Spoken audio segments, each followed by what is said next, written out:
Memory. Associative memory का मतलब क्या है? इसका दूसरा नाम होता है कंटेंट एड्रेसेबल मेमोरी। ठीक है, सो इसमें जो हम डेटा सर्च करते हैं वो किसी एड्रेस पे से सर्च नहीं करते। हमें मेमोरी में स्टोर्ड डेटा ही पता है। We know part of the data, so we know part of the data और उसके बेसिस पे हम बाकी का डेटा रिट्रीव करते हैं। उसे कहते हैं associative memory. The time required to find an item stored in memory can be reduced considerably if stored data can be identified for access by the content of the data itself rather than the address. So memory unit assessed by content is called an associative memory or content addressable memory. इसमें होता क्या है कि आपको content का कुछ part पता होता है और फिर आप उसको बाकी के कंटेंट के साथ मैच करते हो। अगर वो पार्ट मैच हो जाता है तो हम उस जगह से वैल्यू को रीड कर लेते हैं। ठीक है, और राइट तो जो भी नेक्स्ट अवेलेबल लोकेशन होती है वहां पे राइट हो जाता है। So memory is capable of finding an empty unused location to store the word. जब नया राइट करना होता है, when a word is to be read from an associative memory, the content of the word or part of the word is specified. The memory locates all the words जो उससे match होते हैं और वो आपको दिखा देता है कि ये इसके साथ मैच होते हैं।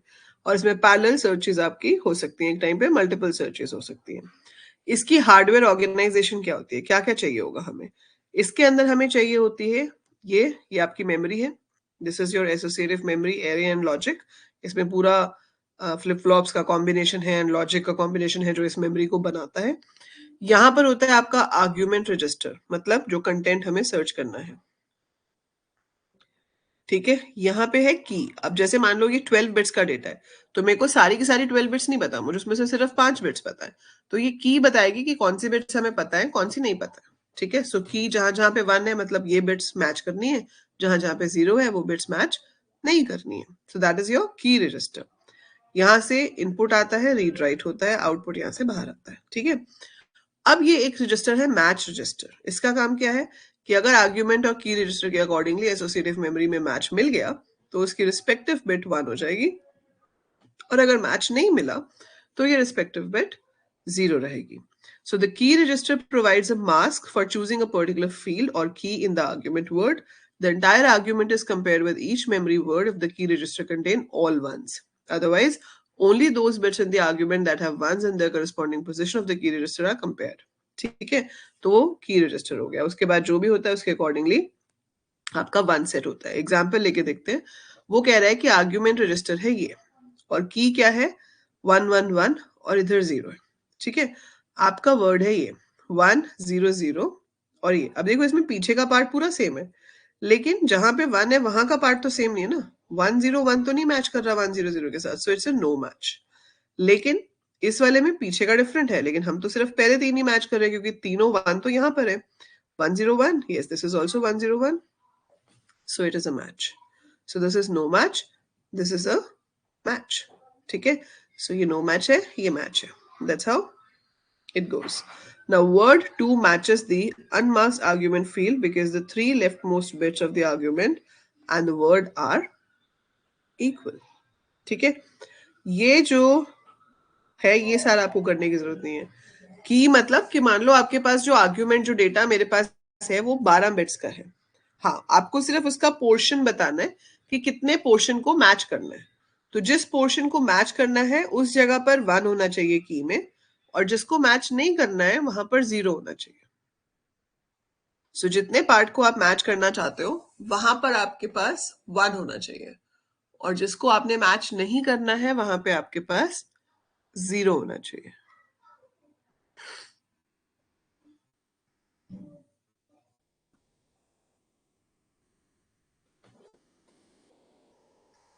ठीक है, so it is done that way. ठीक है, ये इन्होंने अंदर से एसोसिएटिव एरे दिखाया हुआ है कि ये सब एरे है, तो A1 A2 A3 A4 AN तक आपकी वैल्यूज है, ऐसे की में है। This is your 2D array of memory, C11 C12 C13 so on up to C1N। ये उनकी करस्पॉन्डिंग मैच बिट्स हैं, बट ये बनाने की जरूरत नहीं है। So you should just know, you should just do this. ठीक है,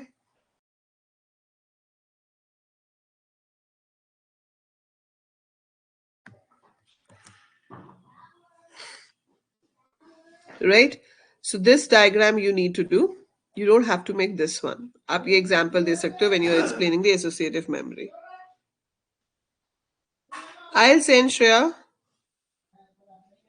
ठीक है, ये मैच लॉजिक पढ़ने की जरूरत नहीं है आपको, यू कैन स्किप दिस। ये बहुत सारा मैथमेटिक फॉर्मूलाज एंड ऑल है, so you can skip this, this is not to be done.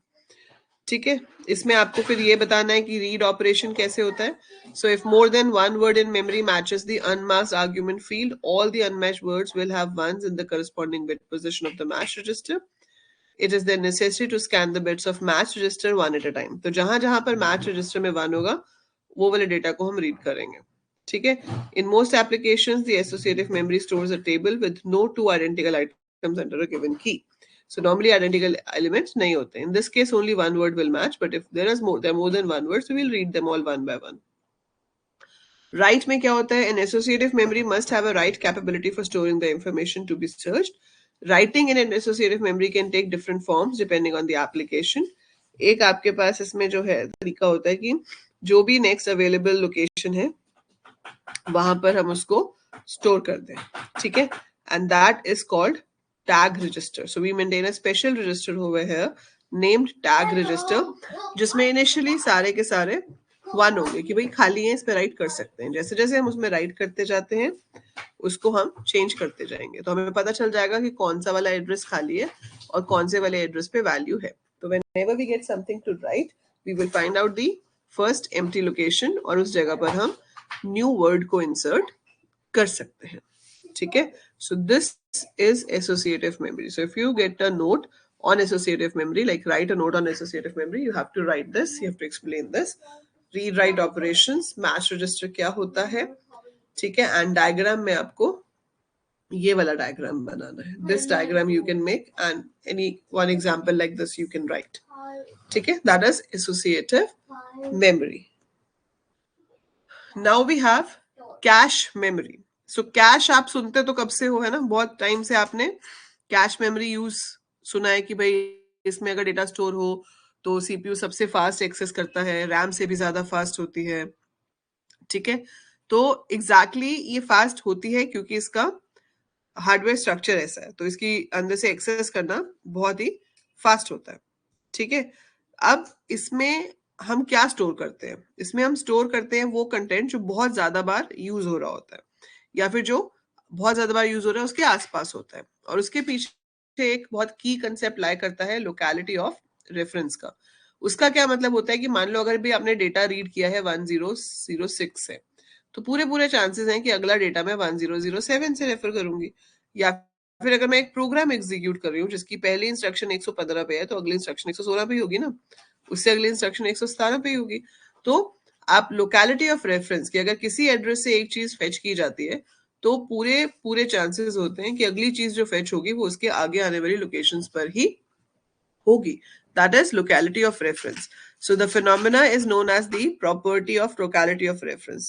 इसमें क्या होता है कि the reason for this property may be understood considering that a typical computer program flows in a straight line fashion with program loops and subroutine calls encountered frequently. When a program loop is executed, the CPU repeatedly refers to the same set of instructions again and again. और अगर वो instructions cash में रखी जाएं तो बार बार जाकर RAM से उनको नहीं लाना पड़ता। ऐसे ही फंक्शन कॉल है, अब एक फंक्शन को हम बनाते एक बार है लेकिन कॉल कितनी भी बार कर सकते हैं। अगर वो फंक्शन एक बार आपकी कैश में आ जाए तो उसको जितनी बार कॉल करो वो फास्ट वे में एक्सेस हो जाएगा। So thus loops and subroutines tend to localize the reference of memory for fetching instructions. So इसलिए बेटर होता है कि उनको हम कहाँ पे जाकर स्टोर करें, कैश मेमोरी में, या कोई भी ऐसी जगह, कोई भी ऐसा डेटा जो बहुत ज्यादा यूज होता है उसको हम कैश मेमोरी में रख सकते हैं। So if the active portions of the program and data are placed in a fast small memory, the average access time can be reduced, thus reducing the total execution time of the program. Such a fast small memory is referred to as cache memory. It is placed between the CPU and main memory as the diagram shows, वो भी हम देखते हैं, और ये RAM से 5 to 10 times faster होती है। ठीक है, so cache is the memory, locality of reference is just a concept in that. ठीक है, so ये आपके पास बहुत फास्ट होती है। अगर आप सीपीयू को कोई भी चीज चाहिए और वो उसको पहले कैश में ढूंढता है और मिल जाती है तो उसको हिट कहते हैं। ठीक है, if CPU wants to find something and वो उसको ढूंढता है कैश में, the performance of cache memory is frequently measured in terms of hit ratio. So when CPU refers to memory and finds that in the cache, it is said to be a hit. But if it doesn't find, it's counted as a miss. So ratio of number of hits divided by total references is called hit ratio. अगर आपकी 80% 90% hit ratio आ रही है, that means बहुत सही से आपकी cache memory काम कर रही है, एंड 90% तक जो रेशो है वो आइडेंटिफाई की गई है. We have seen that. ठीक है. The average memory access time of a computer system can be improved considerably by use of cache. If the hit ratio is high enough so that most of the access time is closer to the access time of the fast cache memory, for example, a computer with cache access time of 100 nanoseconds, a main memory access time of 1000 nanoseconds, and a hit ratio of 0.9 produces an average access time of 200 nanoseconds, जो कि बहुत कम है आपके RAM से access करने के time में. तो आपका बहुत टाइम सेव होता है अगर आपको वो डेटा या आपको इंस्ट्रक्शंस कैश मेमोरी में मिल जाए, rather than getting them every time from the RAM. ठीक है. अब कैश मेमोरी बनती कैसे? How do you implement cache memory? So mapping की जरूरत पड़ती है, क्योंकि सीपीयू जो एड्रेस जनरेट करता है ना, सीपीयू जो एड्रेस जनरेट करता है वो तो रैम के लिए ही होता है, उसको कैश का एड्रेस नहीं पता, वो तो हम उसको अब कैश में ढूंढेंगे. ठीक है. तो कैश बनाने के 3 तरीके होते हैं. एक है एसोसिएटिव मैपिंग, एक है डायरेक्ट मैपिंग, और एक है सेट एसोसिएटिव मैपिंग. एसोसिएटिव हमने अभी पढ़ा, कंटेंट एड्रेसेबल मेमोरी. ठीक है. सो ये आपका स्ट्रक्चर है, मेन मेमोरी और सीपीयू, बीच में आपकी कैश होती है. ठीक है. इसको भी हमें यहाँ पे भी लिंक करना है, क्योंकि मेन से भी तो कैश में आता है. चलो, एनी हाउ, एसोसिएटिव का मतलब क्या है? अब ये जो कैश मेमोरी है, इसमें हम क्या करते हैं, जब हम कुछ भी चीज रैम से रीड करते हैं उसको कैश में भी ले आते हैं, और हम जब उसको कैश में स्टोर करते हैं तो हम उसे as a pair of address and data store करते हैं. ठीक है. So address is like a key and data is data. तो रैम एड्रेस जो है मेरा, वो की बन जाता है, और फिर उसके आगे डेटा स्टोर होता है. ठीक है. आर्ग्यूमेंट रजिस्टर के अंदर वो आएगा जो एड्रेस सीपीयू ने जनरेट किया है. CPU has generated a 15-bit address, क्योंकि हम यहाँ रैम कंसिडर कर रहे हैं 2⁻15. दैट मीन्स 5 KB, है ना. So we have 15 bits address. ठीक है. और यहाँ हमारा डेटा है. अब ये आर्ग्यूमेंट रजिस्टर वाली जगह पे हम सारी कीज को 1 रखेंगे, ताकि जहां पर भी एड्रेस मैच करे वो उसके करस्पॉन्डिंग डेटा को फेच कर ले. So that is the logic behind fetching the value from the associative mapping cache memory. The fastest and most flexible cache organization uses an associative memory. The associative memory stores both the address and the content of the memory word. This permits any location in cache to store any word from the main memory. फिर हमें बस वो main memory वाला address यहाँ डालना है, और उसके करस्पॉन्डिंग जहां भी मैच होगा वो वैल्यू पिक कर लेनी है. ठीक है. So that is how we implement cache memory with the help of associative mapping. ठीक है. If no match occurs, the main memory is accessed for the word. So अगर access मिल गया, मतलब अगर word मिल गया तो कैश से ही रीड हो जाएगा, नहीं मिला तो वो मेन मेमोरी से फेच करेगा, और उसके बाद वो उसको लाकर कैश मेमोरी में भी रख देगा. Is then transferred to the associative cache memory. If the cache is full, the address data part must be displaced to make room for a pair that is needed and not presently in the cache. अब अगर जो cache memory का size है वो भर गया, but we are referring to further memory location, so we want कि नया वाला स्टोर होना चाहिए, तो पिछले वाले को निकालना पड़ेगा. सो पिछले वालों को निकालने के लिए भी बहुत सारी रिप्लेसमेंट पॉलिसीज होती हैं. उसमें से सबसे कॉमन एक है FIFO, first in first out. Otherwise we can use LRU also, least recently used. Least recently use means जो बहुत देर से यूज नहीं हुआ. ठीक है. उसको निकाल दो. और फर्स्ट इन फर्स्ट आउट का मतलब तो है कि जो सबसे पहले आया था उसको निकाल दो, पर हो सकता है कि जो सबसे पहले आया वो बहुत ज्यादा यूज हो रहा है, तो हम उसको नहीं निकालते. In case of LRU, least recently use, जो यूज नहीं हो रहा उसको निकालते हैं, बट उसके लिए आपको क्लॉक लगानी पड़ती है हर किसी के साथ, एक्स्ट्रा हार्डवेयर की जरूरत पड़ जाती है. ठीक है. Just a sec.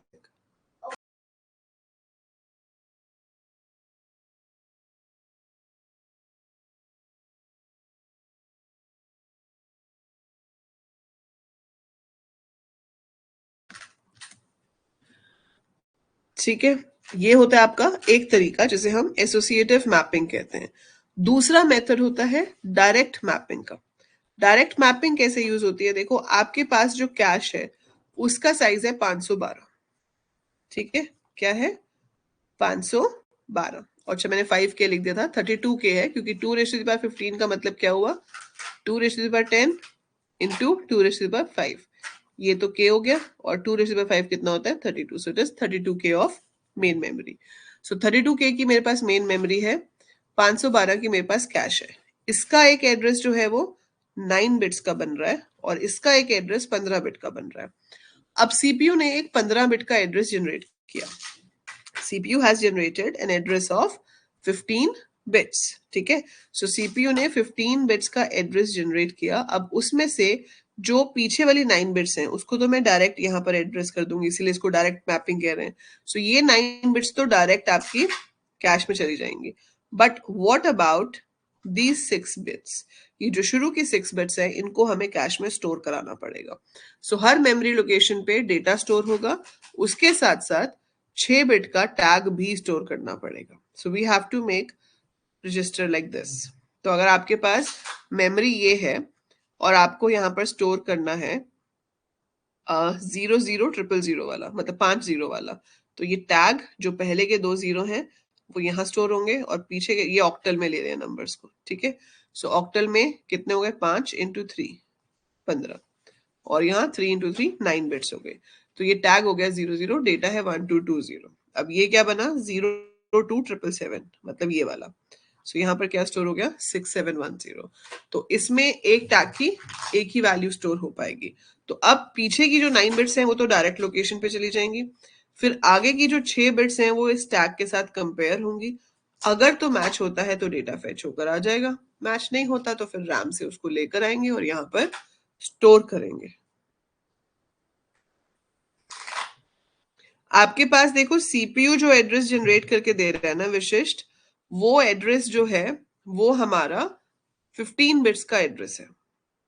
सीपीयू हमेशा याद रखना, सीपीयू जो एड्रेस जनरेट करके देगा वो हमेशा रैम के हिसाब से होता है, ठीक है, क्योंकि आपका प्रोग्राम रैम में है मेजरली। तो सीपीयू जो एड्रेस जनरेट करके देता है that is always in RAM, और वो एड्रेस 32k की रैम के हिसाब से 15 बिट्स का होगा। लेकिन जो हमारी कैश है जिसमें से हम उसको फेच करने की कोशिश कर रहे हैं, वो कैश सिर्फ 512 बिट्स की है। सो वो कैश सिर्फ 512 बिट्स की है, जिसमें 9 बिट्स के एड्रेस की ही जरूरत है। तो अब 15 बिट के एड्रेस को मैं 9 बिट के एड्रेस में कैसे कन्वर्ट करूं? जो ऊपर वाला मेथड हमने किया था एसोसिएटिव वाला, उसमें तो ये 15 की 15 बिट्स आपने यहाँ स्टोर ही कर ली थी, और फिर आप उसको आर्ग्यूमेंट रजिस्टर से मैच कर रहे थे, जहां मैच होता वहां से हम डेटा उठा लेते। ये तो एसोसिएटिव मैपिंग थी ना। तो हमने यहाँ पर एड्रेसेस से सर्च ही नहीं किया, हमने यहाँ पर सर्च किससे किया, कंटेंट से ही। सो पूरा का पूरा एड्रेस मेमोरी में स्टोर था अलोंग विद द डेटा। हमने एड्रेस को मैच किया, डेटा को उठा लिया। This was what was happening in associative mapping. पर अब हम डायरेक्ट मैपिंग यूज कर रहे हैं, जिसमें से हम पीछे की 9 बिट्स को as an address cache memory में यूज कर रहे हैं। सो 15 बिट्स में से 9 bits will be used as an address into this, और जो शुरू की 6 बिट्स रह जाती हैं उसको एज अ टैग हम यहाँ पर डेटा के साथ स्टोर कर रहे हैं, जिस टैग को हमें फिर से सर्च करना पड़ेगा। तो वो सर्च को आसान बनाने के लिए तीसरा मेथड निकाल दिया उन्होंने, जिसका नाम दे दिया सेट एसोसिएटिव मैपिंग। उसमें क्या हुआ कि आपके हर एड्रेस के ऊपर you can have multiple tags also, और टैग किसके साथ मैच हो रहा है उसके लिए हम फिर से एसोसिएटिव मेमोरी वाला लॉजिक लगाएंगे कि 6 बिट्स को कंपेयर करेंगे, जो 6 बिट्स मैच हो जाएंगी वहां से डेटा आ जाएगा। तो इसमें डायरेक्ट वाला कंसेप्ट भी यूज हो गया, एसोसिएटिव वाला कंसेप्ट भी यूज हो गया। So this is called set associative mapping to implement your cache memory, ठीक है। सो ये तीनों टेक्निक्स का आपको पता होना चाहिए ब्रीफ में, ये कैसे काम करती हैं। बाकी सब तो वही है, writing into cash. Writing into cash में आप राइट कैसे करते हो, आपके पास पहले कुछ बिट्स होती हैं जो बताती है कि वो जगह खाली है या नहीं, ठीक है, फिर वहां पर हम राइट कर देते हैं। We have options like write through and write back, क्योंकि अगर आप कैश में चेंज कर रहे हो तो वो रैम में भी तो चेंज होना चाहिए ना।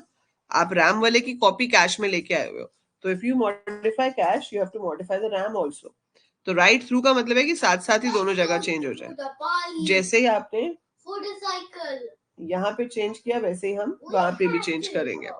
और राइट बैक का मतलब है कि एक बार पहले सारा राइट कर लो, जब आप उसको रिमूव करते हो, जब हमारा किसी भी रिप्लेसमेंट एल्गोरिथम से FIFO से या LRU से आप उसको रिमूव करते हो तो उसको आप रैम में अपडेट कर दोगे, ठीक है। वो सारी चीज यहाँ पे होती है। हाँ, ये बहुत सारा है, इसीलिए मैं आज वर्चुअल मेमोरी आपको नहीं कराऊंगी, बहुत कंफ्यूज हो जाओगे, ठीक है। सो अभी आप सिर्फ एसोसिएटिव मेमोरी और कैश मेमोरी ही पढ़ोगे, इसमें इंपॉर्टेंट वही है। So first you need to read associative memory, understand what is it. Cache memory क्या होती है वो तो आपको समझ आ जाएगा, पर उसको इम्प्लीमेंट कैसे करना है, that is the main thing. And cache memory को इम्प्लीमेंट करने के लिए 3 तरीके हैं। Associative memory, that means cache memory के अंदर एड्रेस और डेटा दोनों स्टोर होंगे। एड्रेस को हम एज अ की सर्च करेंगे, जहां एड्रेस मैच करेगा वहां से वैल्यू को रीड कर सकते हैं। डायरेक्ट मैपिंग में क्या होता है कि हम वो 15 बिट्स के एड्रेस में से 9 बिट का एड्रेस तो डायरेक्टली ले लेंगे, ठीक है। इसको आप ऐसे भी समझ सकते हो जैसे कि आपके पास बहुत सारी बुक्स हैं, ठीक है। आपने क्या कहा, ये जो है this is a combination of book number and page number. So इसमें बुक नंबर और पेज नंबर है। अब हर बुक के अंदर 100 पेजेस है। आपने कहा पेज नंबर 50 पे जाओ, तो आप पेज नंबर 50, पेज नंबर आप यहाँ से सीधे इधर ले गए। ये एक ही बुक है जिसकी कॉपी आपने रखी हुई है, तो वो पेज नंबर तो यहाँ पे डायरेक्टली चला गया। अब उसके अंदर स्टोर्ड है कि ये कौन सी बुक का पेज है, तो उस बुक नंबर को आप ये शुरू की 6 बिट्स के साथ कंपेयर करोगे। अगर मैच करता है मतलब डेटा फाउंड, हम रीड कर लेंगे। नहीं मैच करता तो इट इज अ मिस, फिर आपको उसको लाना पड़ेगा कैश में, ठीक है। और लाने से पहले अगर तो जगह खाली है तो डायरेक्टली ला सकते हैं, लेकिन अगर जगह खाली नहीं है, फुल है, तो क्या करोगे, तो किसी को हटाना पड़ेगा। और हटाने के लिए आपके पास 2 एल्गोरिथम्स हैं, FIFO and LRU। First in first out, जो सबसे पहले आया था उसको निकाल दो। लीस्ट रिसेंटली यूज, जो बहुत देर से यूज नहीं हुआ उसको निकाल दो।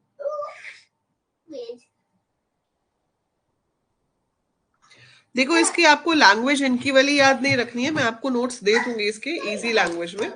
आपको इसका कंसेप्ट समझना है, डायग्राम की हेल्प से अपने वर्ड्स में एक्सप्लेन कर सकते हो। I give you a short note on these, ठीक है। मैं आपको एसोसिएटिव मेमोरी, कैश मेमोरी के ऊपर give me time for 2 days, मैं आपको इसके शॉर्ट नोट दे सकती हूँ कि आपको पेपर में लिखना कैसे है जब ये आपको आ जाए क्वेश्चन, ठीक है। बट आप उससे पहले एक बार रीड करके जरूर देखना। So read it yourself once and try to understand कि ये क्या बता रहे हैं। समझ तो जाओ, लिखना कैसे है वो मैं दे दूंगी।